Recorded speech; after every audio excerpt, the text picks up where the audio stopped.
Ok, entonces un conjunto va a ser acotado, ya sea por arriba o por abajo, si, como dijeron ahorita, existen las cotas superiores y las cotas inferiores.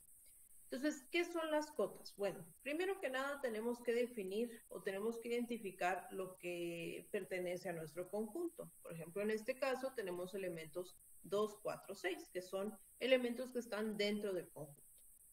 Dentro de estos elementos puede que exista o puede que no exista un elemento mínimo y un elemento máximo. El elemento mínimo en este caso es el elemento 2 y el elemento máximo en este caso es el elemento 6. ¿Qué es el mínimo y qué es el máximo de un conjunto? Bueno, si existe un elemento m, tal que m es menor o igual que S para todo S que pertenece al conjunto, ¿sí? Entonces a este elemento se le llama mínimo. Mínimo.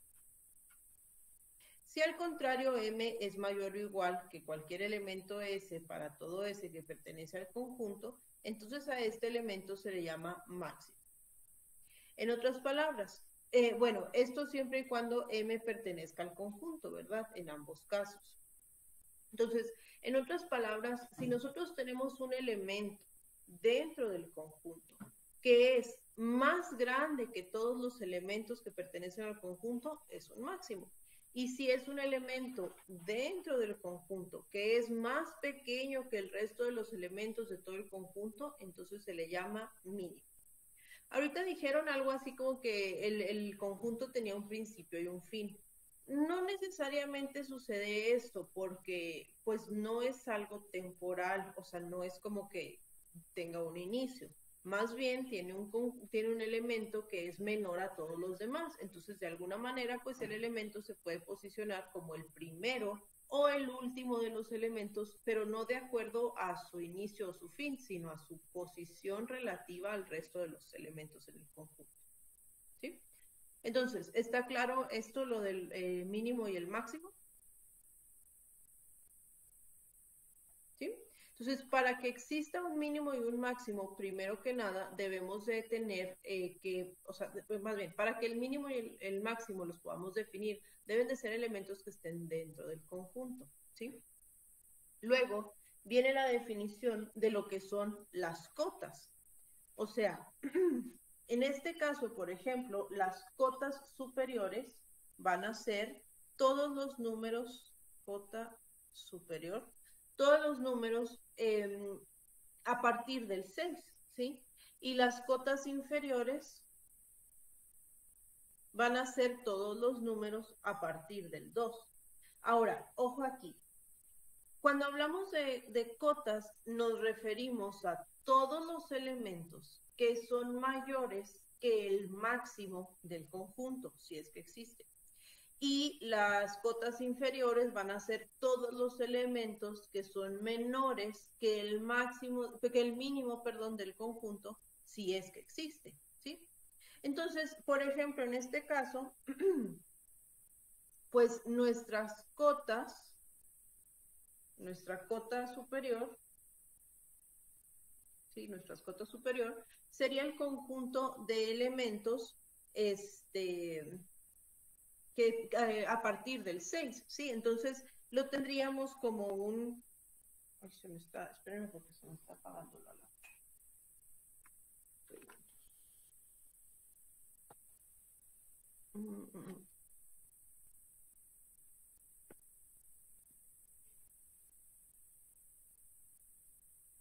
Ok, entonces las cotas superiores van a ser pues el conjunto de todos los elementos que sean mayores o iguales a 6, ¿sí? O sea, aquellos que sean mayores o iguales al máximo del conjunto. Entonces, en este caso, pues tendríamos, si consideramos el conjunto como parte de los reales, pues vamos a tener que nuestra cota sería del 6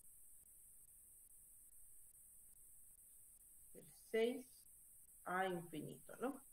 Y nuestra cota inferior sería el conjunto de elementos que son menores o iguales a el mínimo, que en este caso es el 2. Entonces, nuestra cota inferior sería de menos infinito hasta 2. ¿Sale? Entonces, cuando hablamos de cota, muchachos, o de un conjunto que está acotado, nos referimos a un conjunto de elementos, no a un solo elemento, ¿sí? El mínimo y el máximo sí son un solo elemento, pero las cotas, ya sea superior o inferior, nos referimos a un conjunto, ¿sí? Bien, entonces, ¿qué sucede aquí? Por ejemplo, en este caso particular. ¿Cuándo sucede que cuando sucede que tenemos la mínima, la cosa está fallando ya mucho, okay. Cuando estamos buscando nosotros la mínima cota superior, entonces lo que estamos buscando es algo que se llama supremo, ¿sí? La mínima cota superior es el supremo.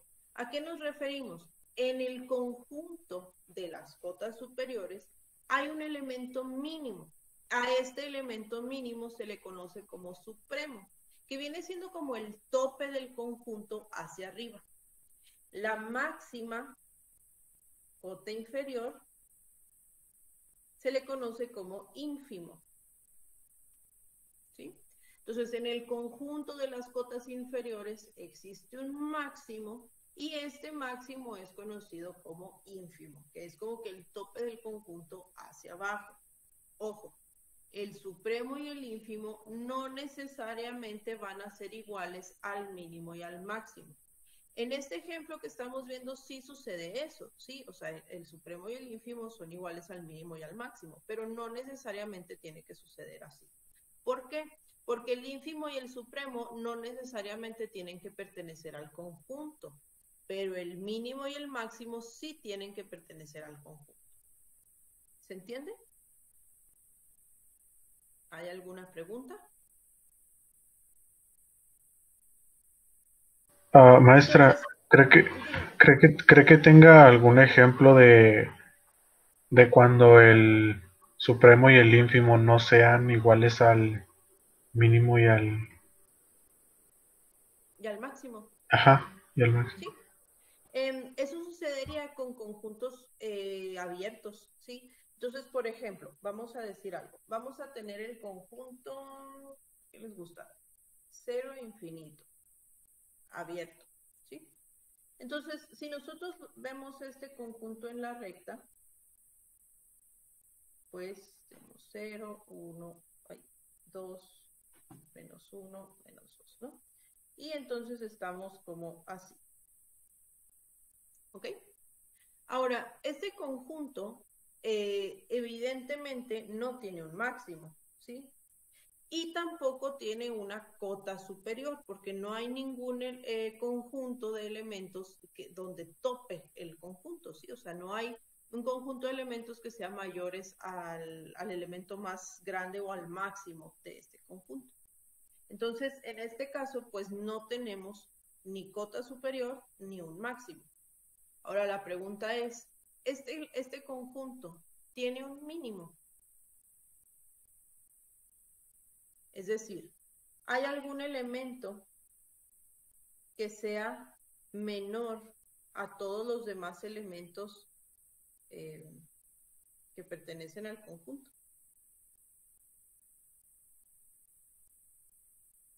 Menor o igual, ¿verdad? Sí, el cero. ¿Cuál? El cero. Pero el cero no pertenece al conjunto porque es abierto. Y recuerde que una condición para que exista el mínimo es que el mínimo debe de pertenecer al conjunto. Entonces, en este caso, tampoco tenemos nosotros un mínimo, pero sí tenemos una cota inferior, ¿sí? La cota inferior, pues son todos aquellos elementos, ¿sí? Menores o iguales al, al inicio, vamos a decirle, o sea, al elemento más pequeño o al elemento, al extremo, vamos a decirle extremo. Son todos los elementos que son menores o iguales al extremo izquierdo de nuestro conjunto. Entonces, en este caso, pues no tenemos un mínimo, pero sí tenemos una cota inferior. ¿Cuál es la cota inferior? De menos infinito a cero. Así es. Entonces nuestra cota inferior sería de menos infinito hasta cero. Y entonces tenemos nosotros una máxima cota inferior, que sería el ínfimo. En este caso, el ínfimo es igual a cero.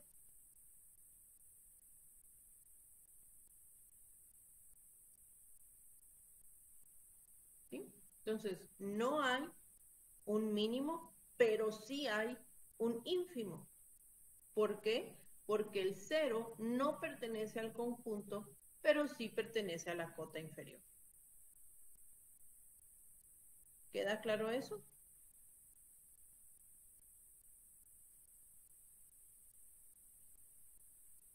Sí. Y puede suceder pues algo similar con el máximo, ¿no? O sea, podemos tener un conjunto, podemos tener un conjunto que no tenga un máximo, pero que sí tenga un supremo. Por ejemplo, el conjunto que vaya de 0 a 4. Ay, de 0 a 4, así, semiabierto. Entonces, en este caso, si tenemos un conjunto que es semiabierto, ¿sí? O semicerrado, como le quieran decir, bueno, el mínimo evidentemente es 0, ¿sí? Porque es el elemento más pequeño de todos los elementos que pertenecen al conjunto. Pero no tenemos un máximo. No existe el máximo.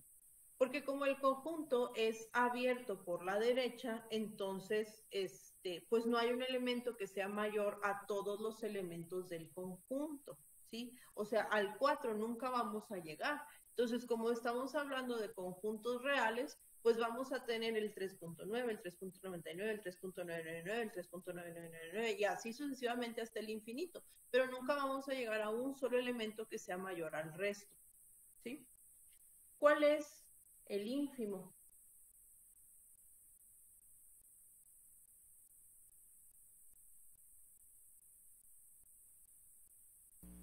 ¿Cero también? El 0. ¿Y cuál es el supremo?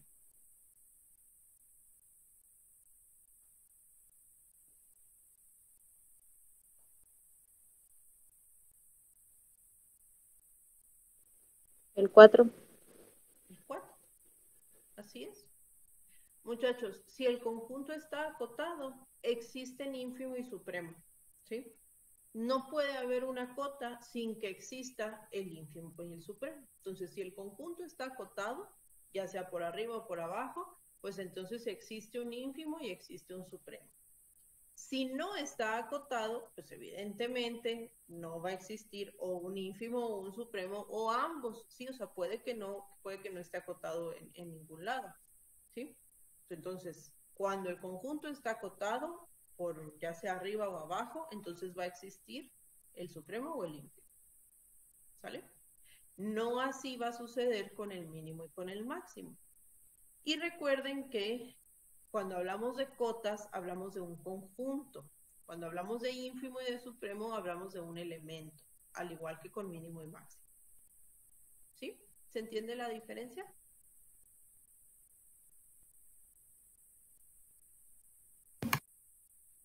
Vamos a ver.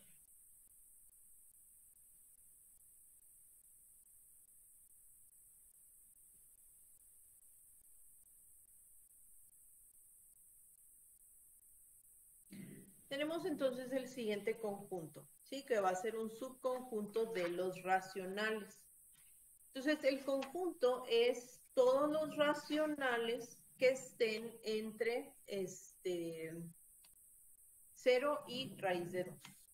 Y queremos encontrar el mínimo, el máximo, el ínfimo y el supremo si es que existen, ¿sí? Porque luego ya vimos pues, que no siempre van a existir. Entonces, ¿qué será?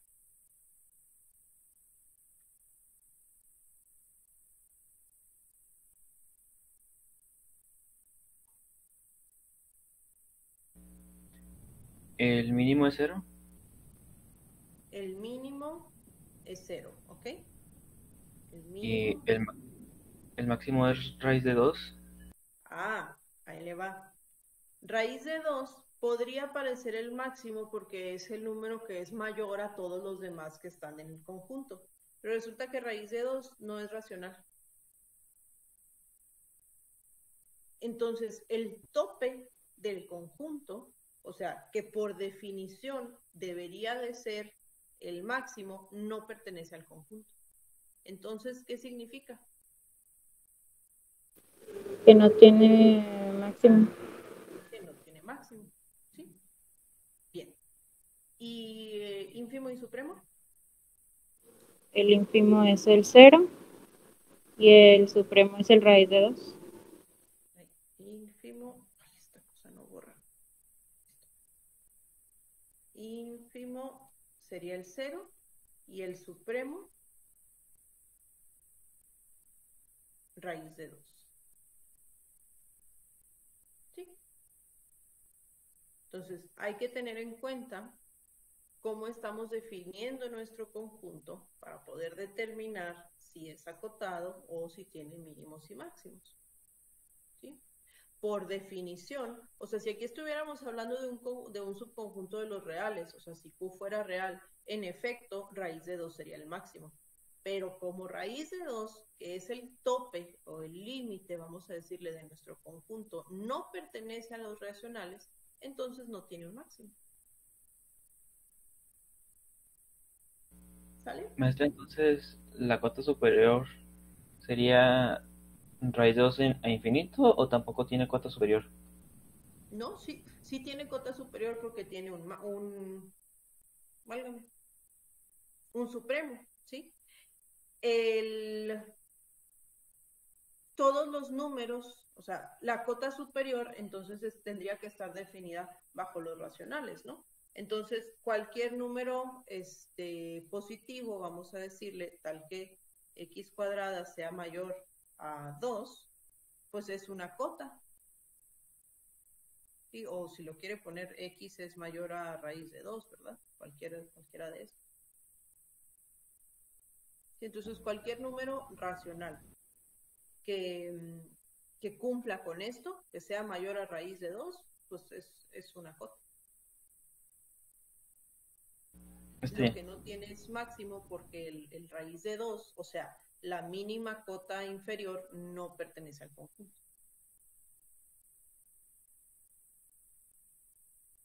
¿Sí se entiende eso? ¿Sí se ve cuál es la diferencia?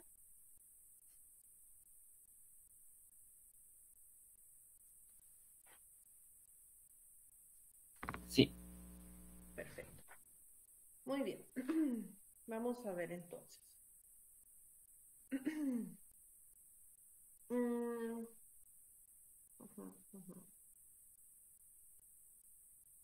Bueno, es importante notar, muchachos, que tanto el ínfimo como el supremo son únicos, ¿sí? O sea, a pesar de que existe un conjunto de cotas inferiores o superiores, el ínfimo y el supremo son únicos. Y eso pues viene directo de la definición, ¿no? O sea, si estamos diciendo que, por ejemplo, vamos a suponer que existen dos ínfimos, ¿no? Entonces estaríamos diciendo que M y N son ínfimos. Esto quiere decir que M es menor o igual a cualquier elemento S que pertenece al conjunto. Para todo S que pertenece a un conjunto S, ¿sí? Son ínfimos de S. Pero luego, como N también es un ínfimo, pues entonces N es menor o igual a cualquier S tal que S pertenece al conjunto, ¿no? Y entonces, pues de aquí, por la definición, pues tendríamos que tener que N sea igual a M.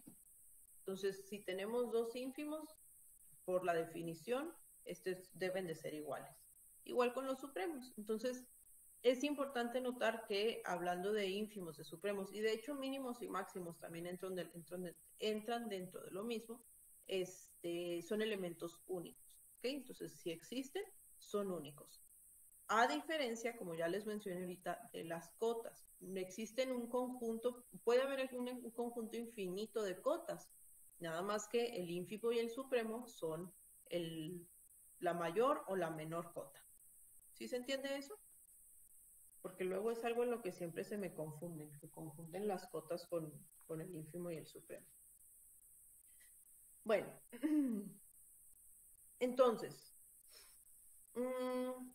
si nosotros consideramos un subconjunto de los reales, ¿sí? Sabemos que bueno, vamos a considerar un subconjunto y le voy a poner aquí como que el más sencillo, ¿no? De 0 a 1. Entonces, sabemos nosotros que este subconjunto, ¿sí? Va a estar acotado, ya sea por arriba o por abajo. En este caso está acotado por ambos lados, ¿no? Entonces, puede suceder, voy a hablar de la cota superior nada más, puede suceder que el supremo pertenezca al conjunto y en ese caso pues es igual al máximo, ¿verdad? O puede suceder que el supremo pues esté fuera del conjunto, si el conjunto fuera abierto, ¿bien? Pero en ambos casos, independientemente de si pertenece o no pertenece al conjunto, el supremo existe, ¿sí? Que es lo importante aquí. Y existe como un número real, es decir, como parte del conjunto del cual este es un subconjunto. Espero no haberlos mareado con eso. Entonces, ¿cuál es la diferencia entre un subconjunto de los reales o a cualquier otro subconjunto de cualquier otro conjunto numérico? Por ejemplo, el que ya vimos ahorita, sí, el de los racionales. ¿Cómo lo habíamos definido? Q pertenece a los racionales, tal que... bueno, el menor iba acá en el igual. Y raíz de 2. ¿Ok? Bien, si nosotros consideramos que si nosotros consideramos únicamente los racionales dentro de esto y no esto como parte de los reales, es decir, solamente consideramos los racionales, no tendría un supremo. ¿Por qué? Pues porque no tenemos un punto de partida de decir, a partir de aquí todos son mayores que, ¿sí? ¿Por qué? Porque ya vimos que el límite derecho, que es raíz de 2, pues no pertenece a los racionales, ¿sí? Entonces, si estuviéramos considerando únicamente el trabajar con los racionales en este caso, no existiría un supremo. Si nosotros lo definimos que los racionales son parte de los reales, pues entonces sí existe, que fue lo que ya definimos ahorita, ¿sí? Entonces, el problema es que en este conjunto, en el conjunto de los racionales, existen como tipo huecos u hoyos. Uno de esos huecos, pues uno de estos huecos es precisamente raíz de 2 y la raíz cuadrada de cualquier otro número primo, ¿sí? Estos elementos no pertenecen a los racionales, sin embargo, los podemos considerar como algún tipo de límite dentro de los subconjuntos racionales, ¿sí?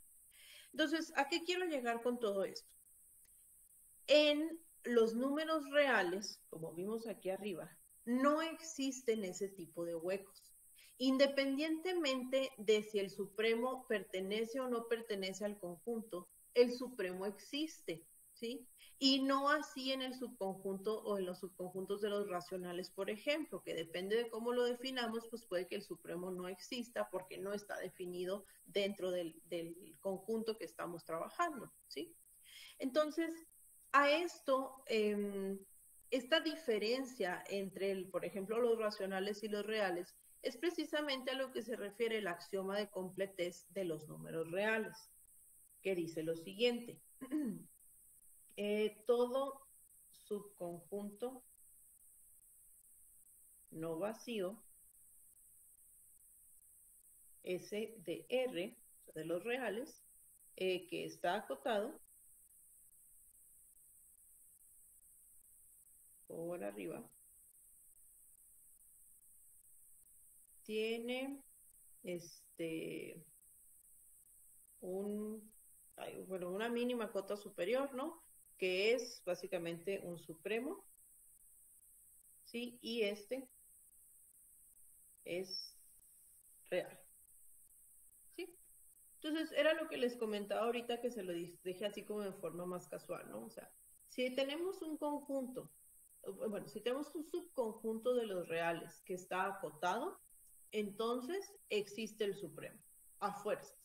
Y al contrario también, si tenemos un subconjunto de los reales que está acotado por abajo, entonces existe el ínfimo, a fuerzas, ¿sí? La existencia de estos dos elementos, muchachos, pues nos asegura que no existen huecos entre cada número real. Independientemente de si el conjunto está abierto o cerrado, como ya vimos en algunos ejemplos ahorita, el hecho de que exista un supremo o un ínfimo quiere decir que existe un elemento siguiente hacia arriba o existe un elemento siguiente hacia abajo, ¿sí? Entonces, esto tiene que ver, pues, precisamente con, y ya lo estudiamos en el tema de cardinalidad, con el hecho de que los reales, pues, sean continuos, ¿sí? O sea, no hay un salto entre un número y otro, sino que el, el, el conjunto, pues, es un conjunto completamente continuo. No sé si me expliqué y si alcancen a ver como que la relación.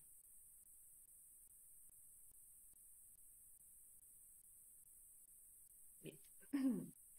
Vamos a ver por último un pequeño teorema, que más o menos nos van a tratar de unir las ideas, ¿no? El teorema dice lo siguiente. Dice, dado, bueno, subconjuntos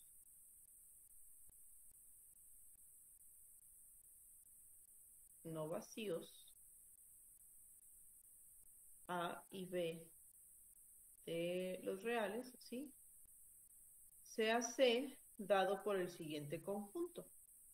Entonces, C se va a definir como X más Y, tal que X pertenece a A y Y pertenece a B. Entonces, lo que dice el teorema es lo siguiente. Si A y B tienen un supremo, entonces C tiene un supremo que está dado por la suma de los dos anteriores. Supremo de A más supremo de B. ¿Ok?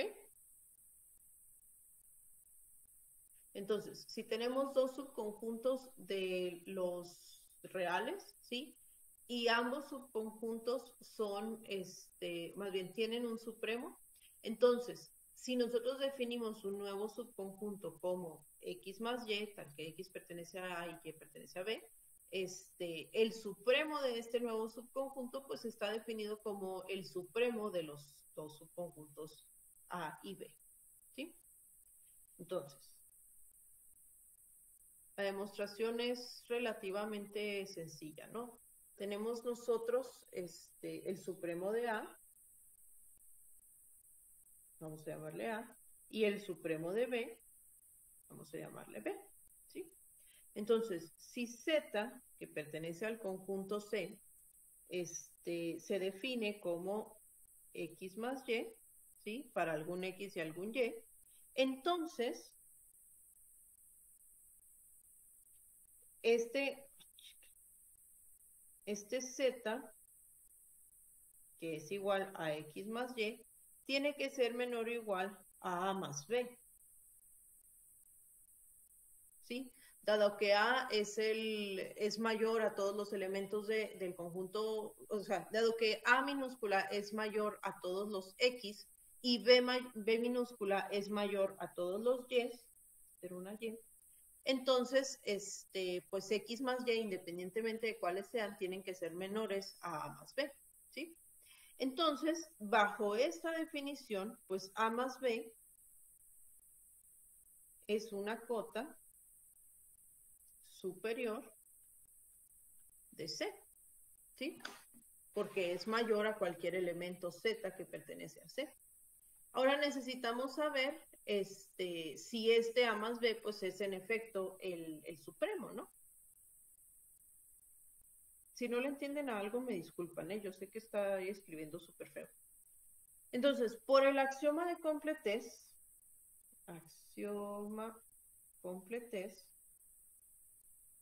ya que dijimos que este conjunto C está acotado por arriba, entonces debe de haber un supremo, ¿sí? Entonces vamos a decir que el supremo de C existe y es pues el elemento C, ¿no?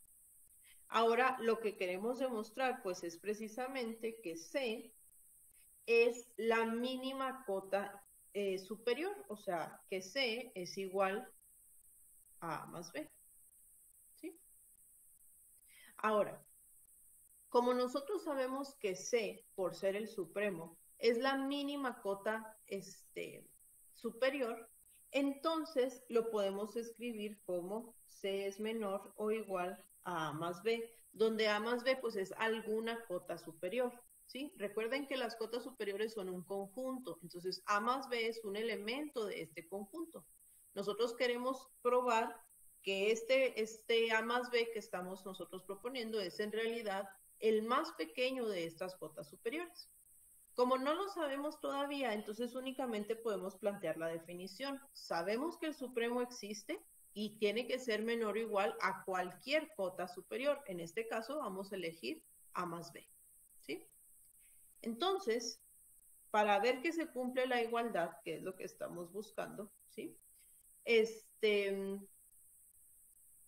Vamos a elegir un valor epsilon positivo, ¿sí? Entonces, como nosotros sabemos que A es el supremo del conjunto A, ¿sí?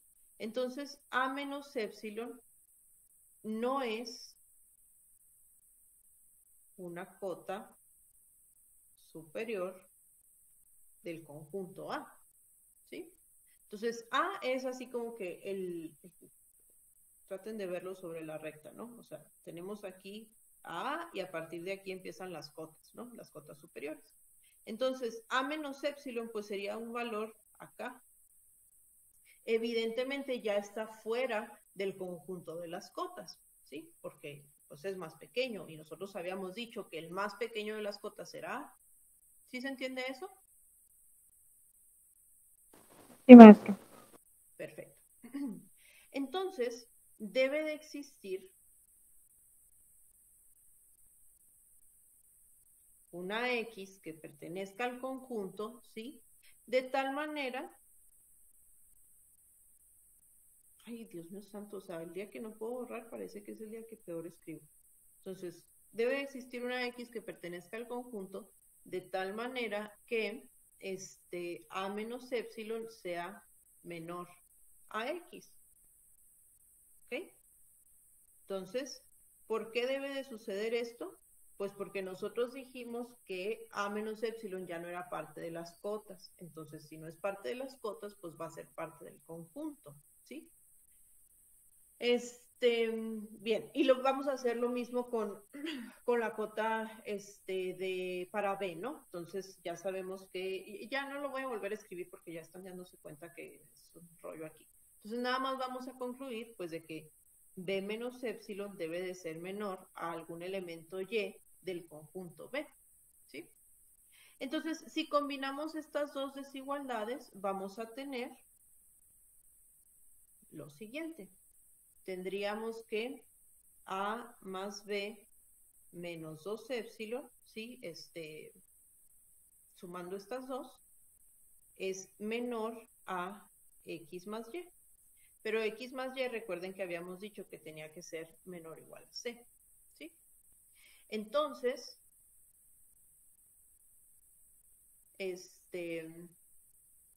ok, entonces A más B, pues va a ser menor a C más 2 epsilon, ¿ok? Para cualquier epsilon positivo. Pero entonces, sí, A más B es menor a 2 epsilon, sí, para cualquier epsilon positivo, ¿ok? Entonces, esto lo podemos escribir como que A más B es menor o igual a C, Pero luego, ay, luego habíamos dicho al principio que este C era en realidad menor o igual a A más B. ¿Sí? Entonces, si estamos llegando a estas dos desigualdades, pues la única conclusión que podemos tener aquí es que C es igual a A más B, probando así entonces que el supremo del conjunto C es la suma de los supremos del conjunto A y B. Este último paso, que parece sacado de la manga, es uno de los teoremas de valor absoluto que estudiamos la sección pasada. ¿Sí?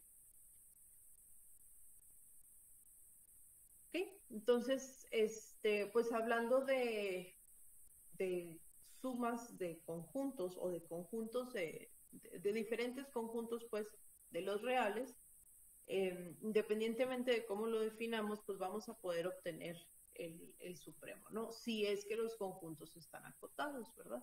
Siempre y cuando. ¿Sí?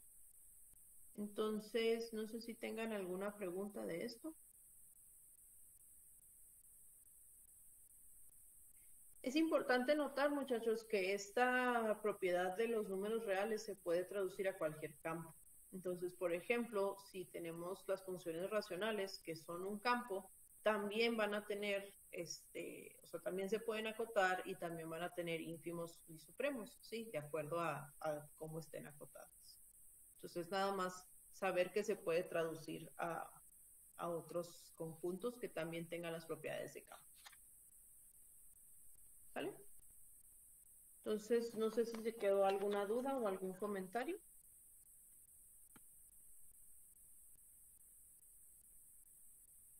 ¿No? Maestra, por ejemplo, ya ve que dijo que si definíamos a al supremo como conjunto de los racionales, raíz de 2 ya no era un supremo. Ujú. Entonces ahí depende de la definición que le demos para supremos y Sí. todo eso. O Ajá. directamente decimos, no, pues raíz de 2 sí es, lo consideramos como que siempre está basada en los reales. Bueno, no sé. No, o sea, depende de cómo lo defina. Por ejemplo, en el ejemplo que vimos ahorita, si lo vemos como que es un subconjunto de los reales, entonces sí tiene supremo. Pero si lo vemos como un subconjunto de los racionales estrictamente, donde las cotas deban de ser racionales también, entonces no tiene supremo. Y el problema nos va a decir si estamos tomando los reales o a los... Sí. Okay. Sí. Sí, o sea, ahí les va a pedir, encuentre el supremo, que más bien encuentre el subconjunto de los reales, que es la cota superior, o encuentre el subconjunto de los racionales, que es la cota superior, y pues ahí es donde se puede que exista o no exista. ¿Sí? Bueno, déjenme detener aquí la grabación.